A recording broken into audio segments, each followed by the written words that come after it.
Evening students, in the continuation of chapter 1 history and introduction to history, we are on section second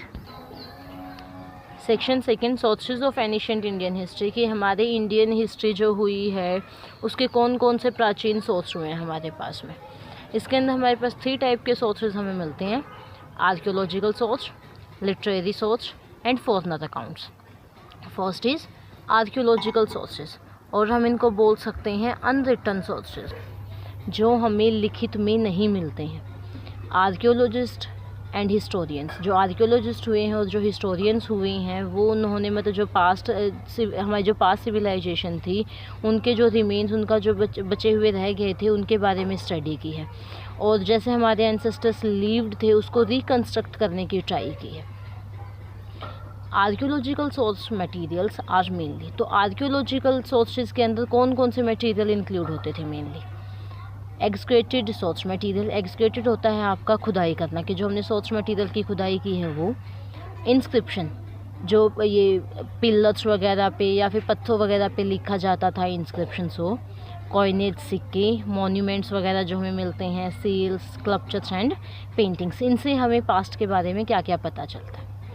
सबसे first is excavated source materials. Excavated source material होते थे, उनसे हमें history के बारे में जानने में कैसे हेल्प मिलती है। The articles and tools found in excavation help in reaching a conclusion as to level and stage of culture reached by the people of that age. हम अगर खुदाई वगैरह करते हैं, हमें उसमें से कोई सामान वगैरह निकलते हैं तो हम उससे कंक्लूजन पे पहुंच सकते हैं कि उस टाइम के जो लोग थे उनका कल्चर कैसा था, उनका स्टैंडर्ड ऑफ लिविंग क्या था, इस बारे में हम पता कर सकते हैं। Our knowledge of prehistoric times and Harappan civilisation is exclusively based on the excavated sources. जो हमारी प्री हिस्टोरिक के बारे में मतलब जो हमारी अभी हमारी नॉलेज है या फिर हमें जैसे हड़प्पा सिविलाइजेशन के बारे में पता चला है, ये कम्प्लीटली हमारा जो एक्सक्रेटेड सोर्स मटेरियल है टोटली हमारा इसके ऊपर बेस्ड है। कि हमने जैसे हमारे जो आर्कियोलॉजिस्ट वगैरह हुए हैं उन्होंने खुदाई वगैरह करके देखा है काफ़ी प्लेसेस के ऊपर, उनको क्या क्या सोर्सेज मिले, क्या क्या उनको उनके अंदर से चीज़ें मिली हैं, उससे फिर हमने आगे के बारे में मतलब उस टाइम के लोग कैसे रहते थे, क्या कुछ उनका कल्चर वगैरह था, उसके बारे में फिर हमने उस बारे में पता लगाया है। Our next topic is inscription. Inscription serve as touchstone to evaluate the authenticity of information derived from other sources. Inscription हमें उन चीज़ों को कि उस चीज़ की ऑथेंटिसिटी, कितनी वो चीज़ रियल है जो हमारे सामने है, उस चीज़ को ड्राइव करने में हेल्प करता है। इसके अंदर कौन कौन से सोर्सेज होते हैं। केव इंस्क्रिप्शन, इंस्क्रिप्शन होता है आपका पत्थरों पे लिखा हुआ मिलना, या फिर जैसे हमारे काफ़ी टाइप के एग्जांपल्स हैं इंस्क्रिप्शंस के। केव इंस्क्रिप्शन गुफाओं के अंदर जो लिखे हुए मिलते थे। पिलर इंस्क्रिप्शन, जो पिलरों के ऊपर लिखा हुआ हमें मिलता था। रॉक इंस्क्रिप्शन, पत्थरों के हमें ऊपर मतलब उसकी खुदाई से जो उसके ऊपर लिखा जाता था। Plate inscription, seal inscription etcetera. Inscription gives us information about event, जो इंस्क्रिप्शन होते हैं हमें किसी इवेंट के बारे में जानकारी देते हैं, कोई डेवलपमेंट उस टाइम की हुई हो या कोई अचीवमेंट की हो, जैसे कोई अचीवमेंट वगैरह उनको मिली हो, उनको कोई जीत वगैरह मिली हो, उसके बारे में हमें वो इंस्क्रिप्शन जो है बताती है।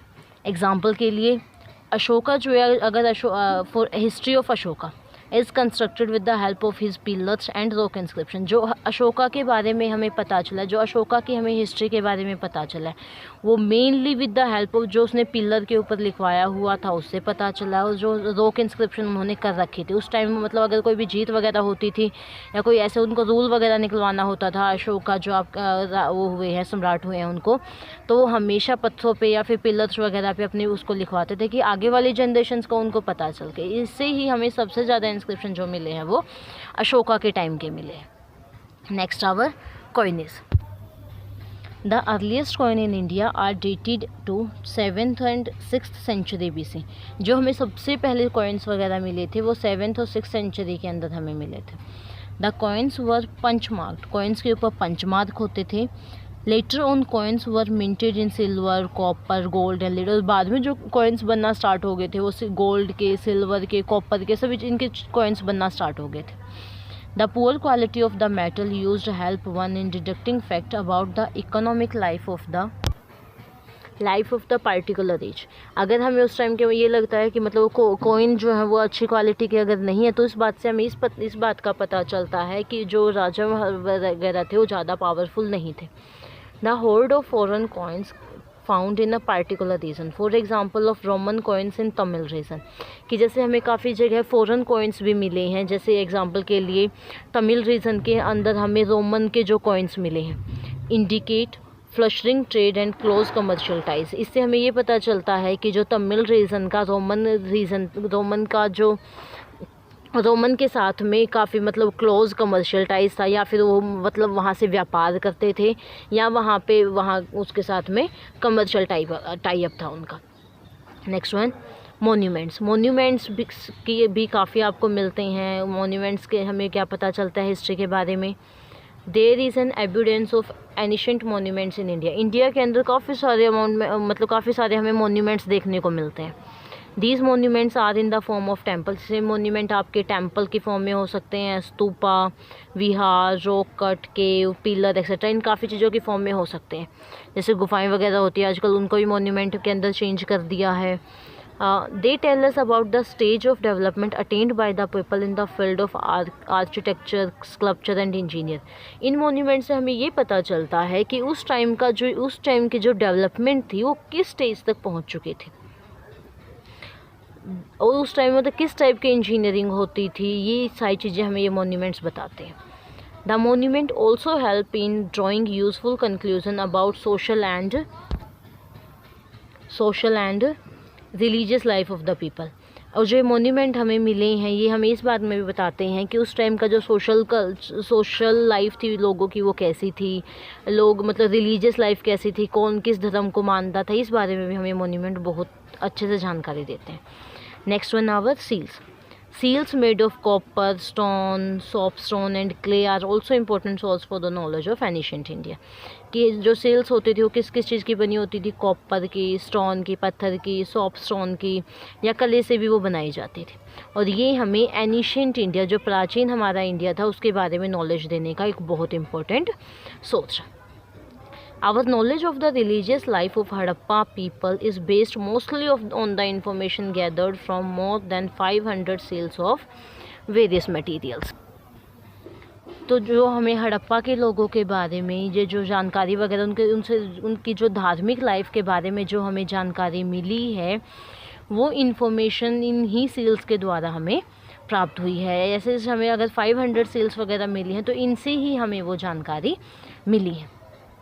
जैसे कि यहाँ हड़प्पन सील का हमें यहाँ एक पिक बना के दिखा रखी है, आप इसको अच्छे से देख सकते हैं।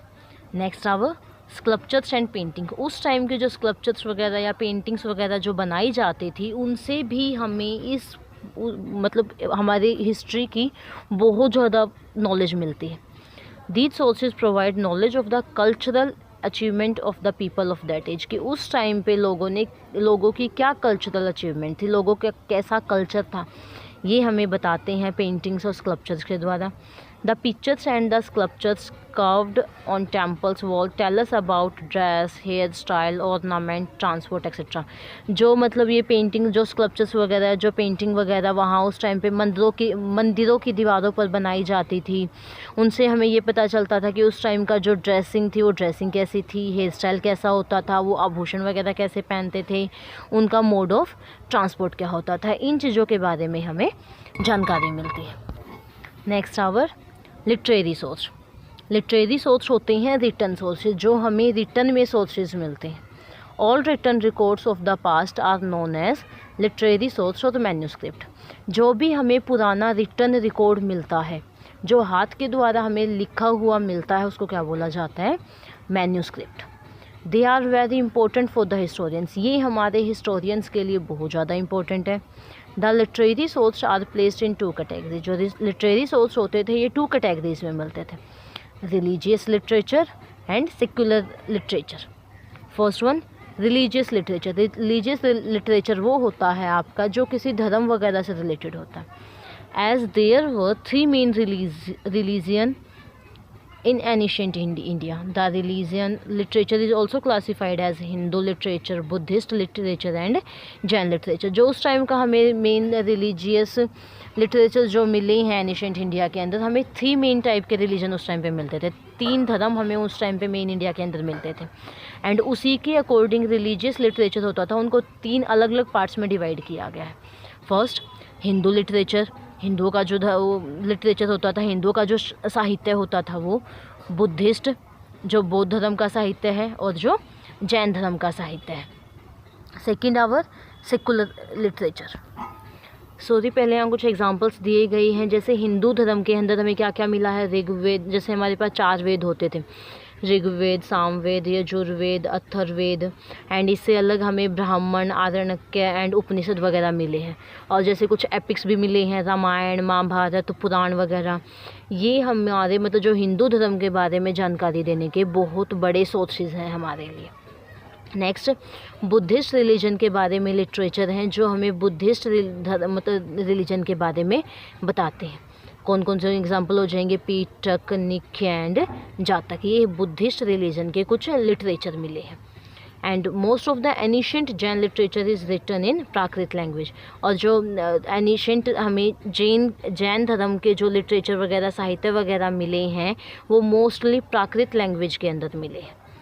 It's importance as a source material lies in the fact that it brings to light those events and facts which are either ignored or overlooked by the Brahmanic and Buddhist literature. इनके बारे में मतलब ये अलग अलग बारे में हमें ये जानकारी देते हैं। Secular literature. Vivid and ample secular literature of the ancient time is written in a number of languages such as Sanskrit, Pali, Prakrit and Tamil। कि जो हमारे सेकुलर लिटरेचर होते हैं इसके अंदर काफ़ी अलग अलग लैंग्वेज के अंदर ये लिखे जाते थे। ये संस्कृत, पाली, प्राकृत, तमिल, काफ़ी अलग अलग लैंग्वेज के अंदर ये लिखे जाते थे।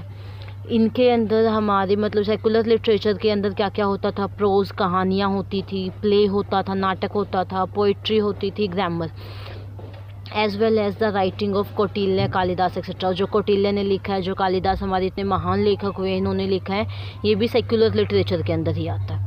ओके ये भी हमारी हिस्ट्री का, सेकुलर लिटरेचर वगैरह जितने भी लिटरेचर्स वगैरह मिले हैं उस टाइम के, ये भी हमारी जो इंडियन हिस्ट्री का है बहुत इंपॉर्टेंट सोर्स है। हमें इंडियन हिस्ट्री के बारे में काफ़ी कुछ पता चलता है इनसे भी। The early Tamil literature known as Sangam literature. जो पहले का तमिल लिटरेचर था उसको संगम लिटरेचर भी बोला जाता था। Is rich mine of source for the ancient history of south India. उसके अंदर साउथ इंडिया के बारे में मतलब काफ़ी कुछ नॉलेज हमें मिली है। The work of literature did not help much in writing political history, but they provide a vivid and in deep understanding of folk life and culture. ये हमें मतलब ये पॉलिटिकल हिस्ट्री में हमारी इतनी हेल्प नहीं करते हैं, बट हमारे कल्चर के बारे में, हमारी फोक लाइफ के बारे में काफ़ी डीपली अंडरस्टैंडिंग में हमारी ये काफ़ी डीपली अंडरस्टैंडिंग करने में हेल्प करते हैं। Next foreigner accounts. कि हमें जो विदेशों के जो लेखक वगैरह हैं उनके द्वारा हमारे इंडिया के बारे में, हमें हिस्ट्री के बारे में क्या क्या पता चलता है। In ancient time a number of travellers from Greece, Rome, western Asia, China visited India for one reason और द अनदर। जैसे बाहर के देशों से like Greece, Rome, western Asia, China से काफ़ी सारे अलग अलग देशों से हमारे देश में विज़िट करने के लिए लोग आते रहते थे। These foreigners account of India and it helped in a rich source for the student of ancient Indian history. A number of Chinese Buddhists visit India in ancient times. कि जो इंडिया हमारे अलग अलग देशों से हमारे देश में आए हैं जो भी लोग, उन्होंने इंडिया के बारे में कुछ लिखा है। काफ़ी चाइनीज़ बुद्धिस्ट हमारी इंडिया में आए हैं, उन्होंने भी हमारे इंडिया के बारे में बहुत कुछ लिखा है। और ये हम मतलब ये चाइनीज़ लैंग्वेज में और बाद में इनको इंग्लिश लैंग्वेज में भी ट्रांसलेट किया गया है। इससे हमें इंडिया की हिस्ट्री के बारे में काफ़ी कुछ पता चलता है। इसके साथ ही हमारा चैप्टर जो है आज फिनिश होता है। Thank you.